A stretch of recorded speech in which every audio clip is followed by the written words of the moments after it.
Good afternoon, ladies and gentlemen, I'm John, this is Many a True Nerd, and welcome back to Stellaris for a bit of a double bill this evening. Because, you see, during the recent Stellaris series, a new Stellaris expansion came out, Cosmic Storms, but we didn't add that in during the series because, yes, sometimes adding an expansion, like mid-playthrough, can cause all sorts of trouble, so I just didn't install that at the time. And since then, we picked up a second expansion too, the Grand Archive, so right, tonight I'm going to give a look-see at both of these, because we have got a whole bunch of new stuff that's been added into the game.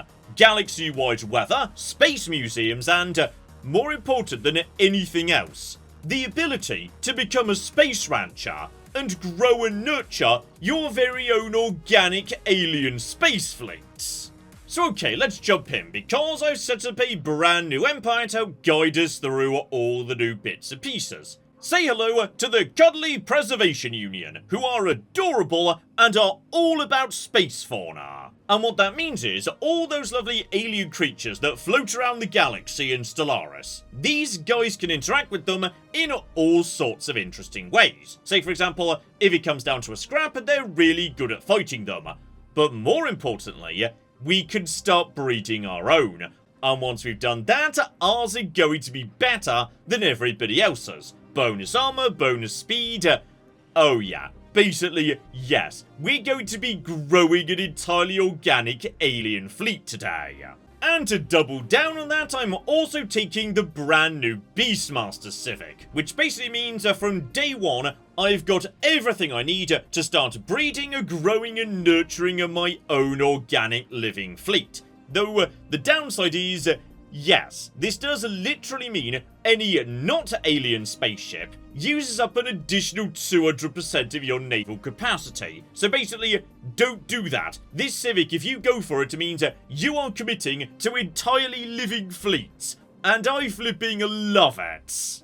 And because that's what we're doing, I've also, set up this empire with something else a bit on the unusual side, which is the Angler Civic. Now, anglers have always been amazing. You can produce a lot of food, consumer goods and trade value out of just a giant pile of farms, and let's just say, for this build, that's going to be important.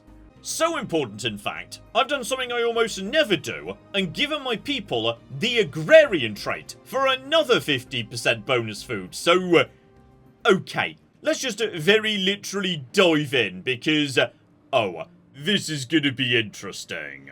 Oh, and don't worry about the other stuff too. The new look slider page has got us covered there, so in terms of, those cosmic storms, I've set those to literally maximum. There will be non-stop constant storms all throughout the galaxy, which is going to be absolutely magnificent, and on top of that, there's one more interesting addition too.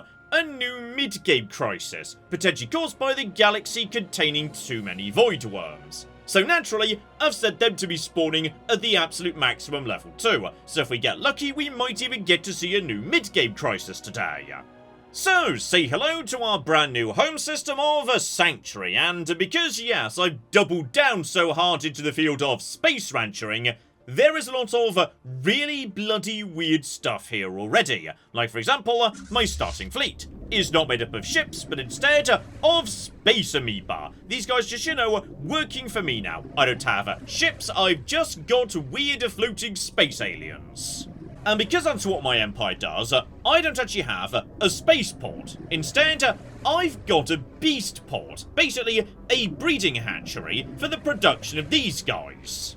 Meaning currently, even if I wanted to, I couldn't train a Corvette. My empire literally doesn't have the infrastructure to do that. Instead, what I could do is breed more space amoeba. But, because these are organic and not ships, you need food.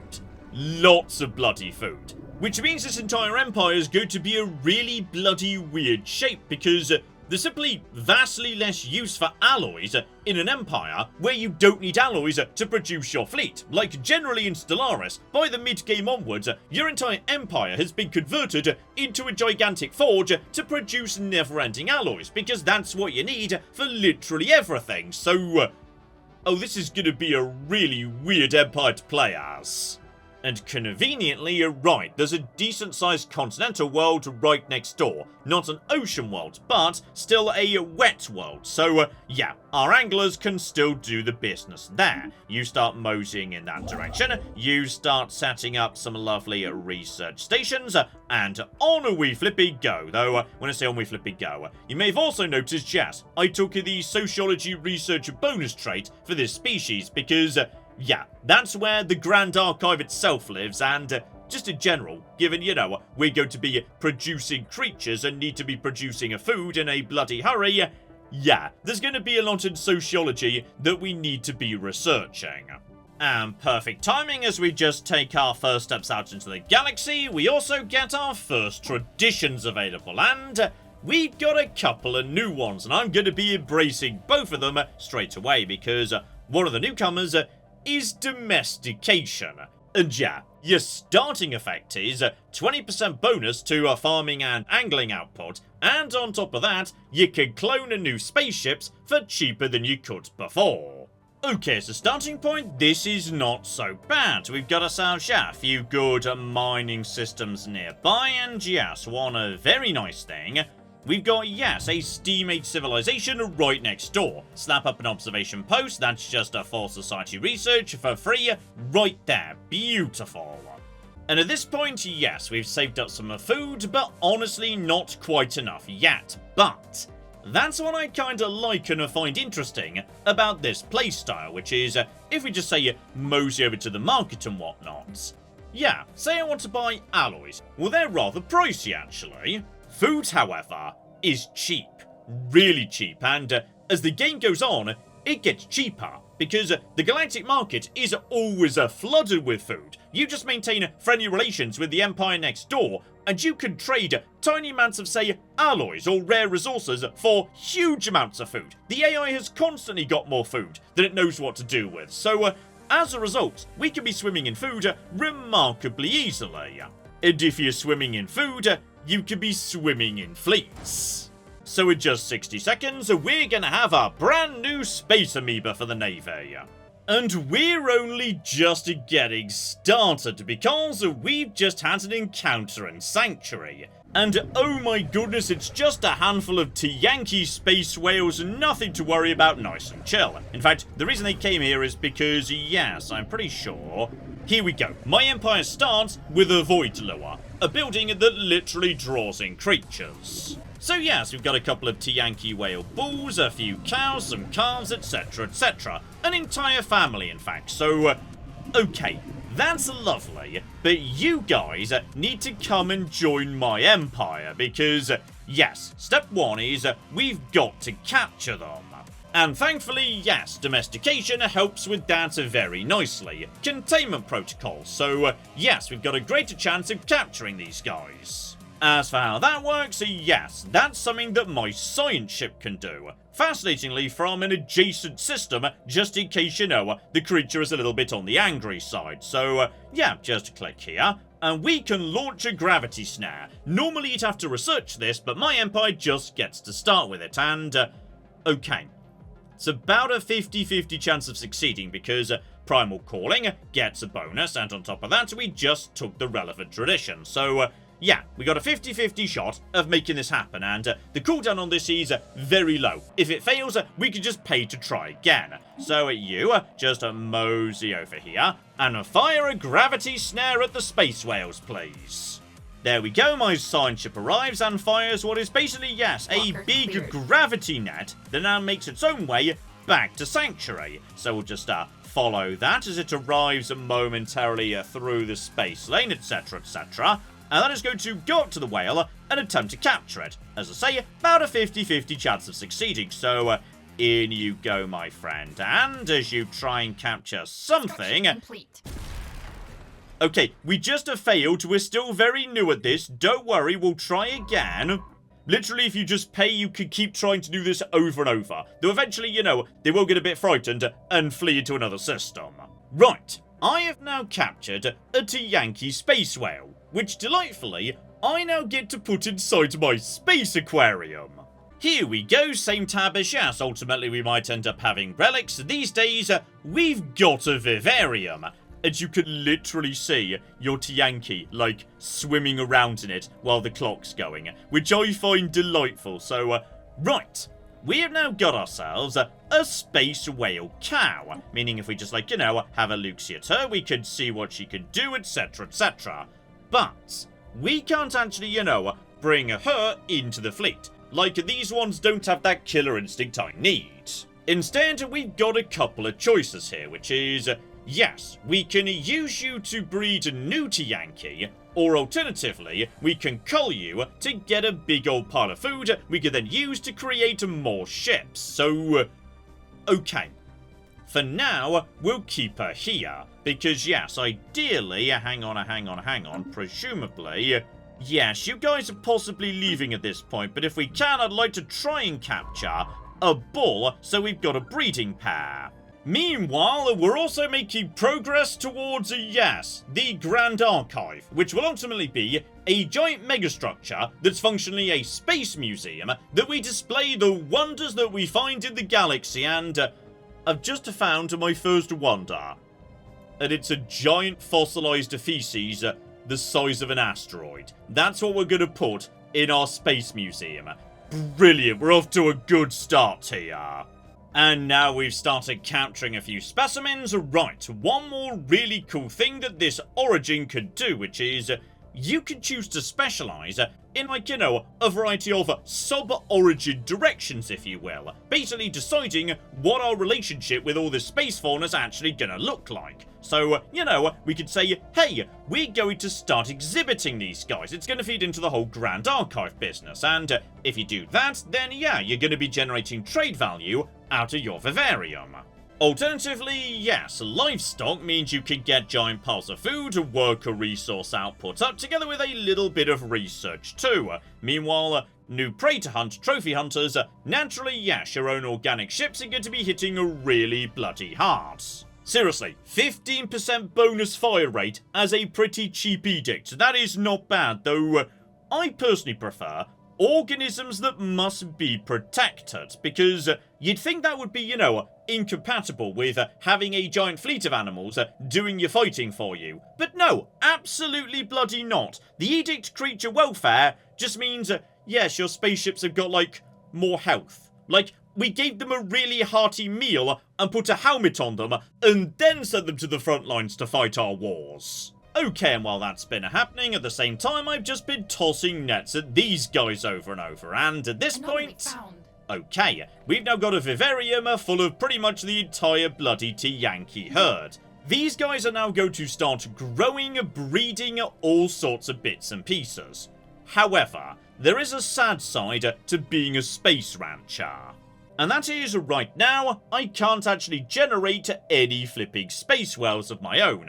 But what we do have is, yes, a calf right here. The calf can't actually breed because it's too young, so as a result, it's not adding anything to our breeding program right now. However, if I was to cull it, not only would I get, yes, food and then even more food, because this is a rare type, like it's got superior DNA or something, I would also learn how to breed superior Tiyanki, meaning the Tiyanki I breed are going to have superior stats, so I'm so sorry, buddy. I'm genuinely really sorry for doing this, but there you go. The tiny one there is now gone. But that's fine, because I'm pretty sure we literally just replaced him. Like, with this tiny guy, who's 0 years old right now, so... Okay, you're currently a tiny baby. Hang on, which one are you right now? Because you can literally click on them. Yeah, it's going to take 180 months before you go up to the next stage of your life. And that's not just for, these guys here in the vivarium. Here we go. If I just, yes, now start breeding my own space whale, which once again only takes 60 seconds. These guys seem to come out really quickly. Here we go, I've now got a space whale hatchling that's part of my fleet, but okay, this is where things start getting delightfully silly. You see, because space creatures are, living things and whatnot, they're not just what they are when you breed them. When you breed them, of course, they're young, but they don't stay that way. My starting amoeba and my space whales are both literally gonna get bigger and nastier as time goes by. And we can just help speed up this whole process a bit by taking more perks over a domestication, so yes, let's get more breeding going on inside my vivarium. And on top of that, yes, when space creatures die because they're like, organic, you can literally go and salvage them for giant piles of food you can then use to just breed more, so okay, it's a beautiful circle of life. Oh, and hello, sexy, I just got a bit of a warning that yes, some space amoeba showed up and started bullying my construction ship, so right. Obviously, yes, we already have the ability to train a lovely space amoeba, but if these guys are high quality, we might be able to, there we go. We captured, not just a rare one, but an epic space amoeba. Unfortunately, guys, yes, the vivarium is getting a bit on the crowded side right now, so you can be culled immediately, because one, we'll be able to, yes, have a much better space amoeba in the future, and also, these guys, when we cull them, it generates physics. And quite a good amount of physics at this point in the game, too. So, right, you get culled, I can now generate much better space amoeba, and on top of that, my friend, can you maybe, reproduce asexually? Possibly these guys are just like parthenogenesis or something. It does also appear, though, that yes, now we've learnt how to make a better amoeba, I can upgrade the fleet by literally, I don't know, rewriting their DNA or something. It's a bit unclear, but hang on. Yeah, right now they've got, say, 345 hull points, doing 13.12 damage a second. So we'll just, yes, upgrade you for 300 food. So, they get a hearty meal after we rework their DNA or ships whatever. Upgraded. So that's good. And now, okay, they've got more health, they hit harder, this was a good thing to do. Though yes, even with their new epic DNA, the space whales have got way more health, but you guys hit a lot harder, so right, I think it's time to kick our breeding program into overdrive. Because as an angler nation, we are just swimming in consumer goods because our anglers just constantly produce pearls. More pearls than our society could reasonably do anything with. So we can just, sell some of them on the open market to crash the price, no problem whatsoever. Convert that straight back into giant piles of food. Thank you very much indeed. And now we can start breeding some new creatures. Oh, and we've got some new friends too. The Omega aliens, and yes, till we've scanned them, we can't figure out what they are, but, okay, I happen to already know. These are those void worms that are mentioned previously, that, yes, can in theory become a mid-game crisis. But for now, they're chill, they're just wiggling around space, no trouble whatsoever, my friends. Though speaking of trouble, right, we've drawn the random asteroid event on that new planet I just put down, though, hang on. Is this my planet, or is this the... No, this is the planet with the primitives on it. Okay, time to deploy our fleet and see what it can flipping do. This, by the way, is, yes, I'm assuming why we can't just capture creatures and then start adding them straight into our fleet. Because organic creatures are missing certain vital components. Like, for example, neurochips, so we can, give them orders and whatnot. So, okay, that'll be why, by the way, they're doing a very good job against the asteroid. It's been destroyed, well, a flipping done team, so, okay.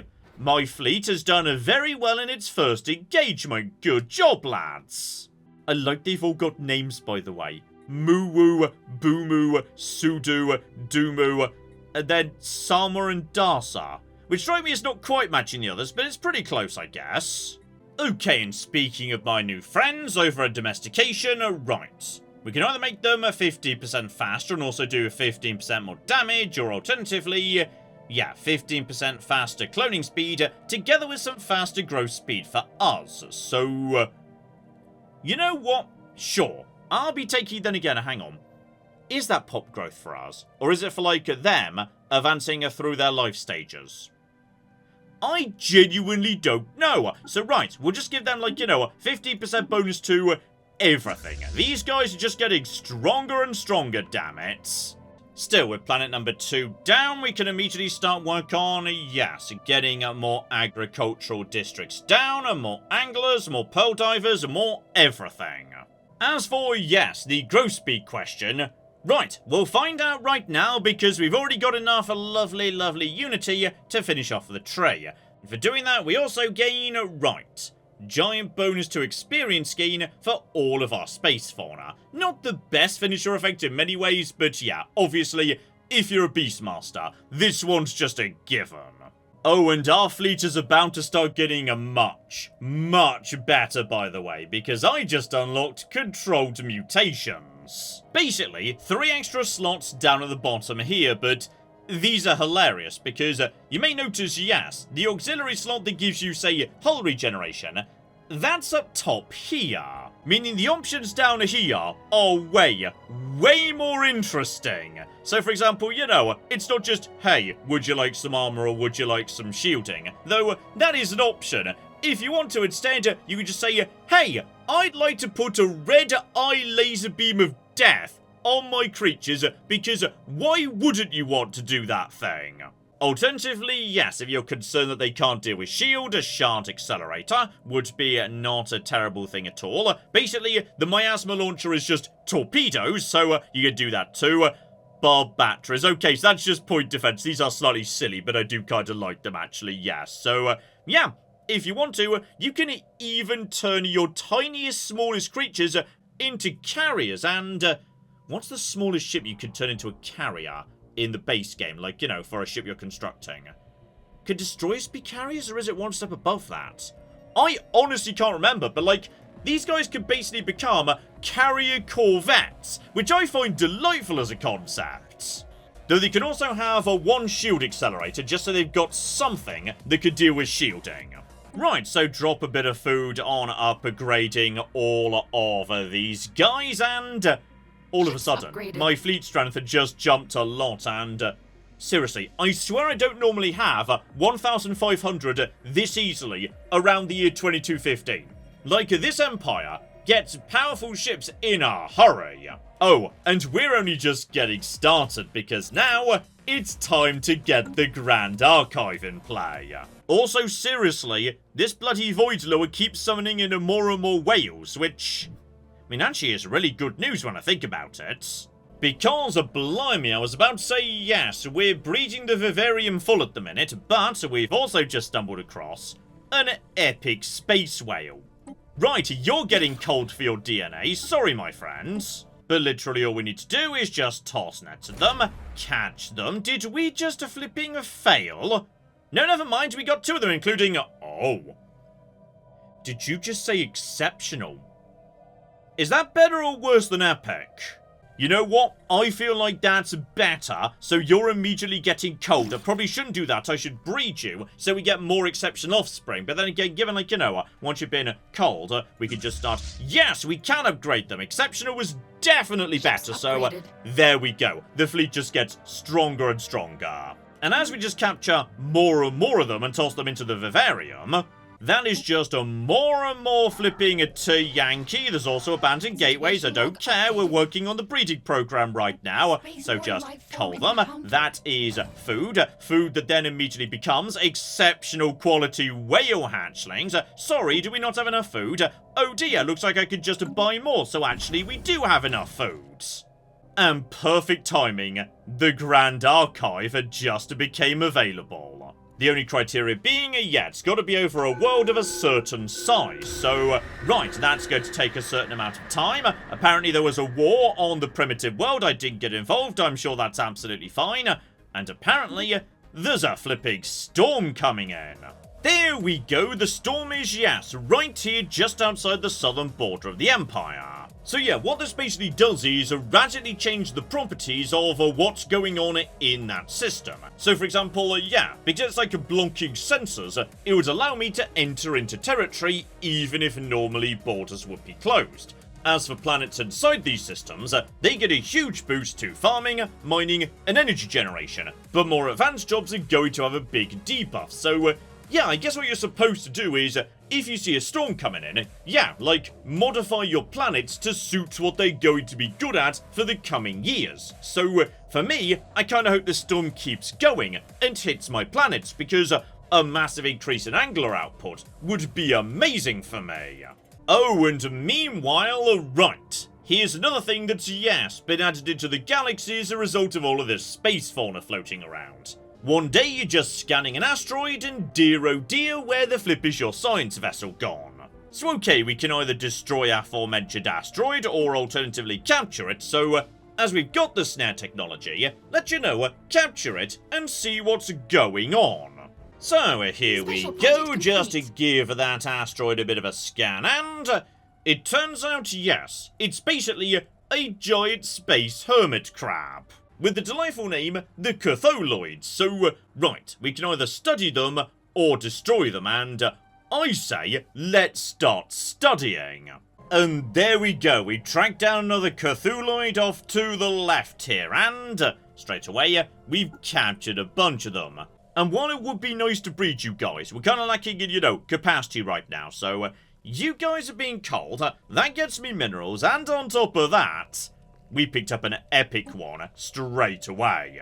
Though tragically we can't produce, yes, our own Cthulhuids just yet. They might be a bit big until we, you know, research some more technology or whatnot. Still, there is one useful thing we could do as well in terms of, yes, our existing fleet. And that, of course, is expanding the council, because that opens up our unique special council slot, the Beast Lord. For every level, he picks up, yes, damage and speed to all of our space fauna, and, you know, when he gets to level 10, that is a bloody lot.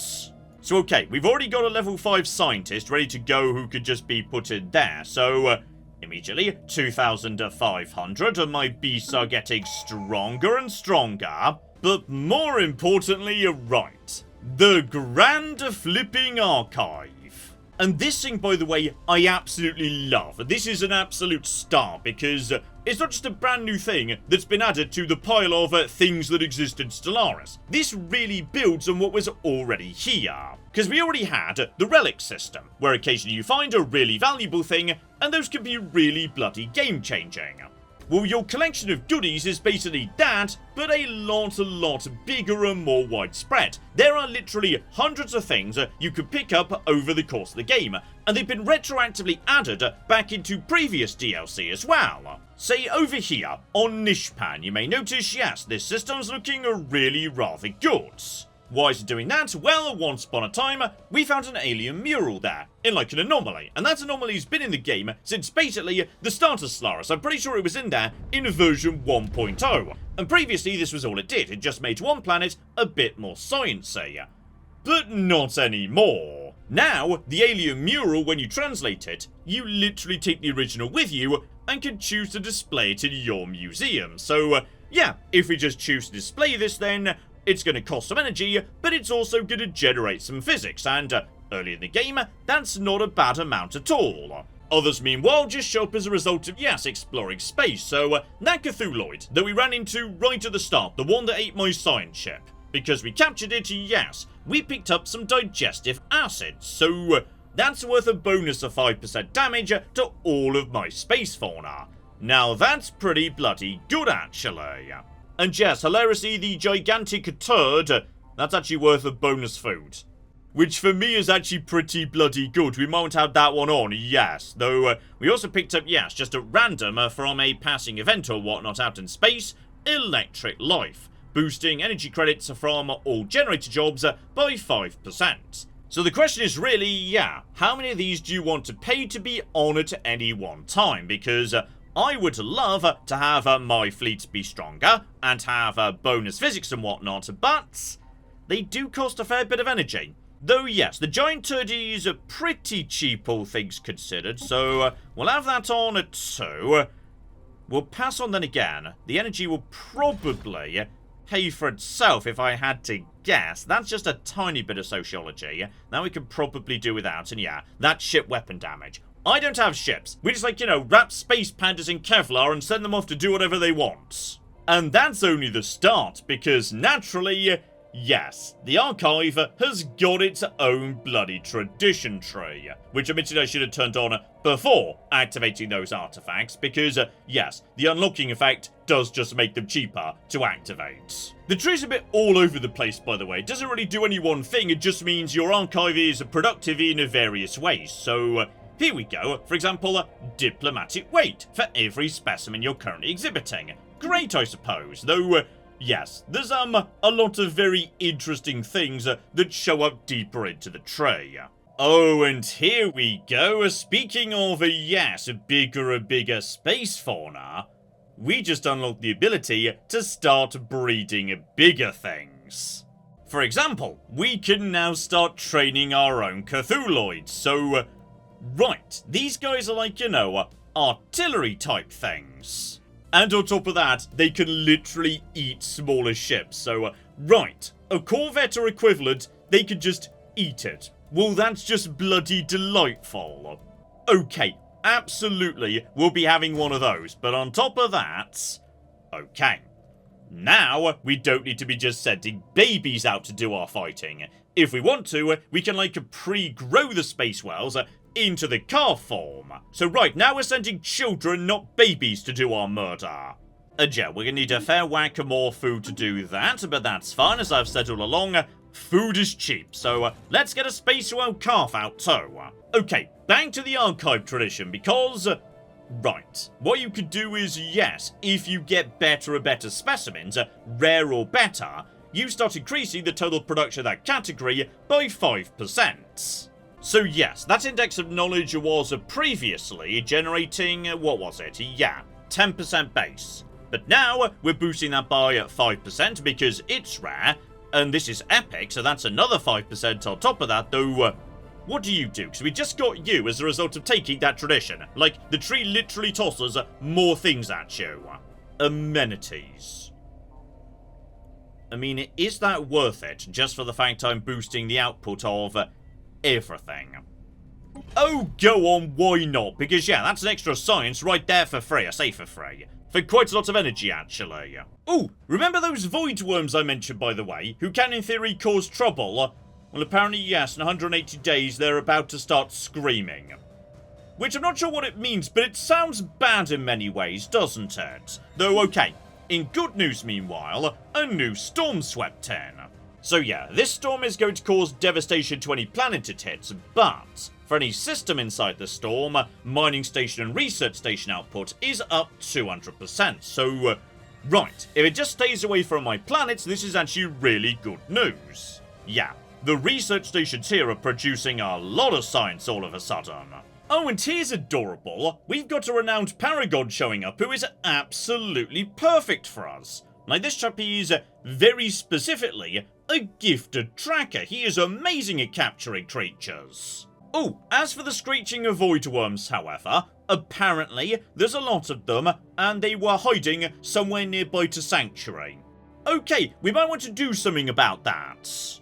Okay, when you say we want to do something about that, there's 3 fleets here. And they're all 23,000 strong. So, here's what we're going to do. Please tell me they're not moving in right now. Okay, they don't appear to be moving in right now. I can't fight these guys directly. However, they are, you know, creatures. Meaning, I could just toss nets at them from Sanctuary. So, funny old thing, no actually, because you can only catch something once you understand what it is. Like, you've been through the first contact protocols. And I don't understand what a mutated void worm is. Like a basic one, yes. But not these guys. So as a result, I can't capture them. I'm going to suggest we start studying the void worms, like, immediately, because, okay, I think what I've done here is, I told the game it was okay for mid-game stuff to spawn really early, because I didn't realise part of the mid-game crisis would be, hey, here's some fleets literally right next to your home system, so I feel like we're about to be eaten by void worms. Okay, so, good news and bad news. And they're actually the same news, which is, the storm has spread. Like, Quite a lot, actually. That radiant storm is now everywhere across the top of my empire. So, as a result, my mining stations and research stations are doing amazingly well right now. But we're also taking a fair bit of just a passive devastation on our worlds. Now, it's slow, but it is, hitting trade value, resources, etc, etc. This is not a good thing. And in other news, right, I think finally our neighbours next door we've managed to speak to, talk to us. Xenophobic isolationist robots. And irritatingly, yes, even though the AI typically values food as basically worthless, these guys are robots. They're not growing any cooking foods. Still, if we're lucky, we've got some void worms passing through. No, don't let them escape. Do not let them follow them. Send the net after them. I appreciate you guys want to flog me things for my museum. I am busy trying to capture void worms right now. And there we go, we finally caught some void worms.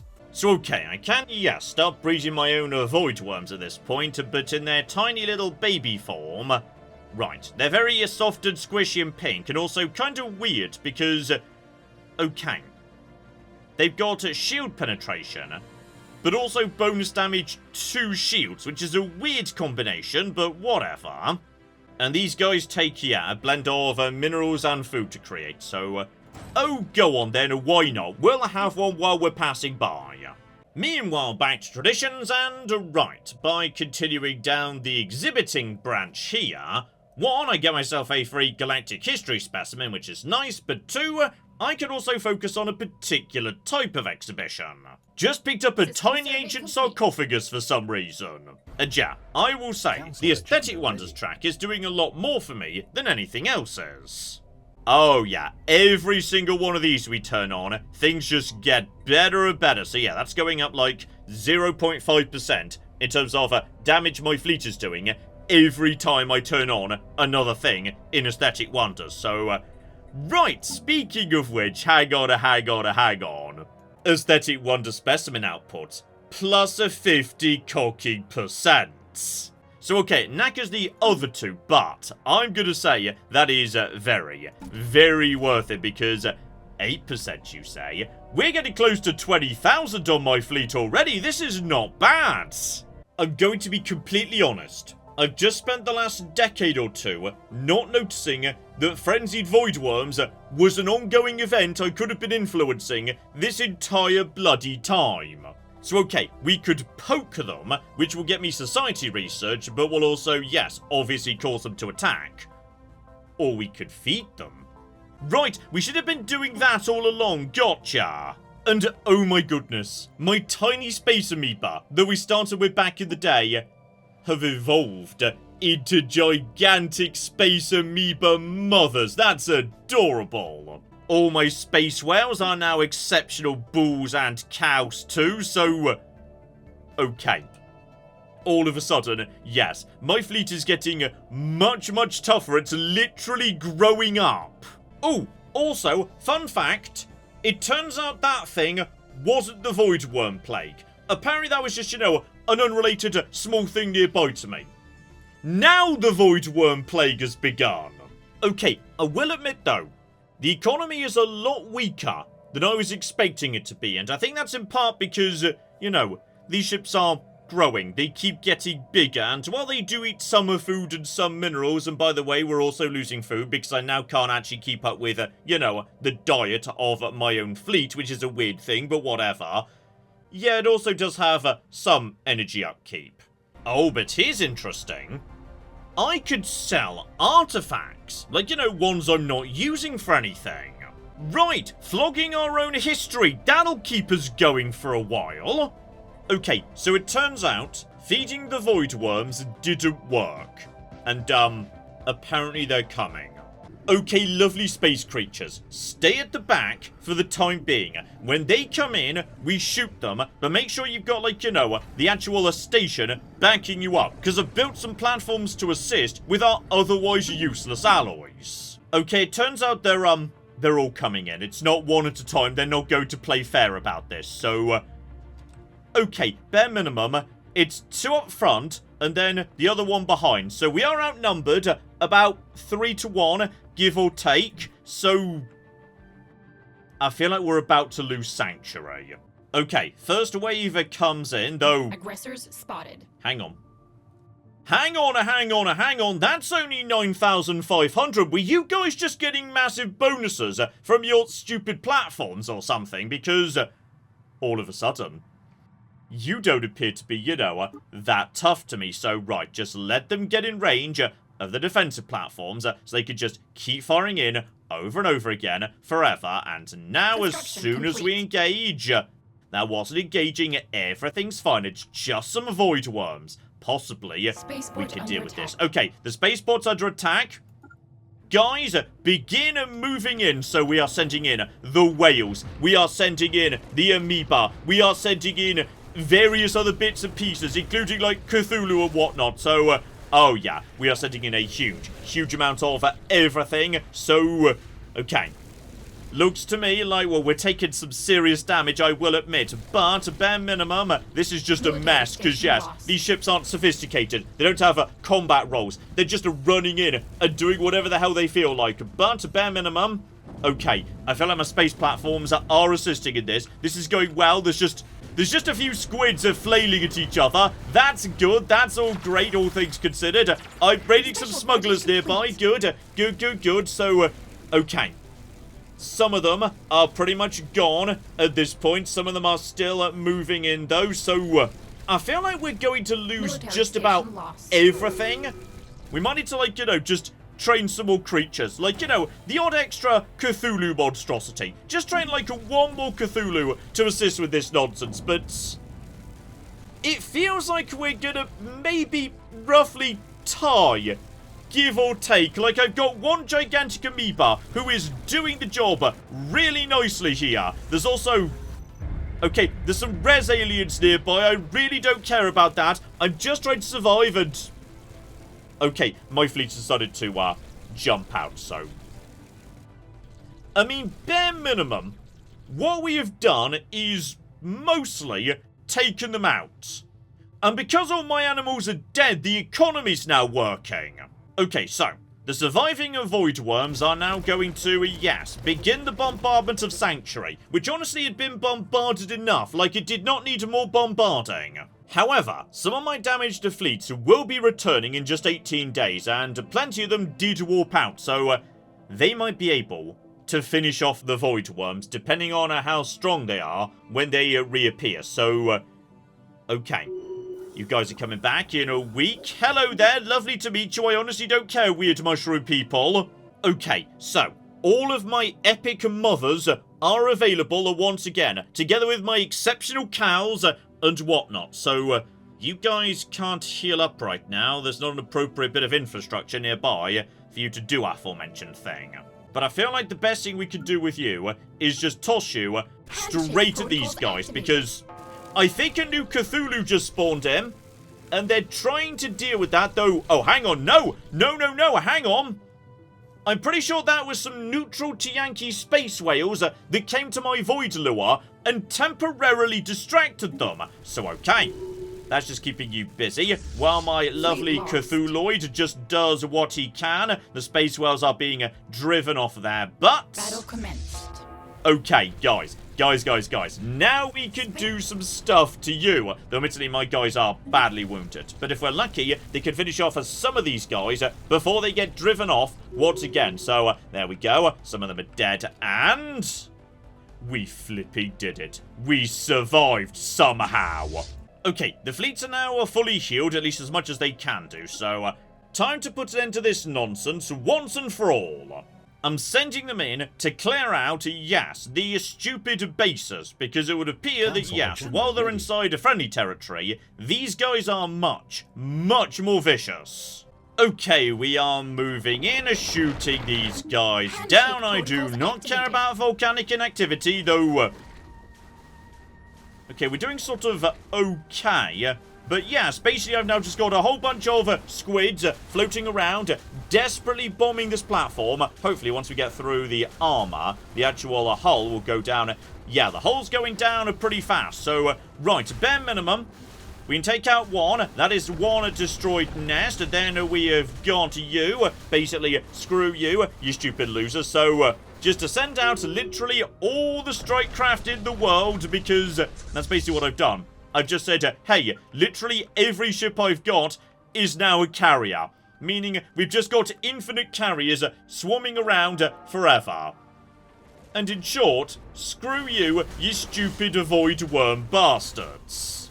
And better, destroying all these guys has just opened up not just a tiny thing for my museum, but something much more important. A brand new relic. So okay, for 5,000 minerals I can, clone at 25% faster and gain more to my vivarium capacity, which is sort of okay, but hang on. The real victory here is a free fleet. So okay, now I can just spawn a fleet whenever I bloody feel like it. So, hang on, when you say a fleet, 7,500, not bad at all. Including a whole bunch of adults, so, right, that's actually pretty sexy. Any relic where you could just push the emergency alarm button and generate a fleet out of nowhere, that's bloody useful. Still, I would say having a fort back in the Void Worms for now, how about we wrap things up there, because, okay, this one I'm gonna have to, divide very much in two, because, I do think very differently about these two expansions we've added in. Cosmic Storms, I'm not entirely sure I'm a fan of, because, okay, I guess maybe there's some strategic interest in the fact that, occasionally what your empire can and can't do will change over time, but, it does also just kind of feel like it's a big external thing that just floats through your empire, and when it's passing through, there's not a huge amount you can do about it, so this is a rare example of, a bit of Stellaris DLC I theoretically might not enable going forward. Not 100% sure I'm a fan of this. But Grand Archive, that is among the best of the Stellaris DLC. The Archive alone adds a huge amount in terms of, just adding texture and flavour to the galaxy. I love that it takes the already really good relic system and just massively expands it out too.